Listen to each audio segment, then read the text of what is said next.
I'm going to give you 5 key steps to protecting your digital assets. I'm Bob DePasquale from Initiate Impact Virtual Family Offices, where we love helping generous people make wise financial decisions. Have you ever thought about how many digital assets you have? We're not just talking about cryptocurrency here. That's just part of it. What about your photos, your podcast, movies or videos that you have? You might have online shopping accounts or rewards points programs. And that's just personal stuff. What about your business, your business's website or CRM information? There's 2 big risks that we see with digital assets. Number 1 is there's fraud out there. You want to protect these assets so malintended people don't have access to that information. But what happens if you die or become incapacitated and your loved ones can't access these files? Here's 5 steps to help you prevent those catastrophic scenarios. The first step is to have a list of all the digital assets that you have and make sure that you keep it updated. In this list, you want to have the name of the asset, how you're going to access it. So is there a special computer or device?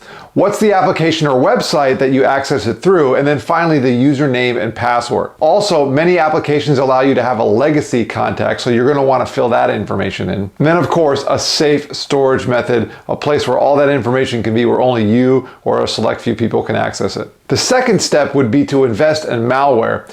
And these programs help you protect against digital fraud. The most prominent programs out there are made by Norton and McAfee, but there's plenty available these days. The third step is to talk to an attorney. They can help you with the legal advice to protect your digital assets. 46 states right now have passed some sort of law related to fiduciary responsibility in digital assets. A fiduciary is someone who's required to act in your best interest. So if you were incapacitated and could not access these documents, that person would step in and do what's best for you. Another thing to think about related to the legal aspect of this is a digital asset trust. Once again, make sure you ask your attorney. Number 4 is a simple discussion with the person that you want to give access to. Let them know what you would like to happen with those digital assets if you were to pass or become incapacitated. That conversation can mean anything and help them make the right decisions when that time comes. Number 5 is for the business owner. There's certain legal protections that they may want to take as well for their business assets, like trademarking or copywriting things. If you have intellectual property, you may want to protect that. You want to have non-disclosure agreements with your employees. Once again, contact your attorney, but you really want to think about these things and not put those assets at risk. If you follow technology in the digital world at all, you know that these things are changing very rapidly.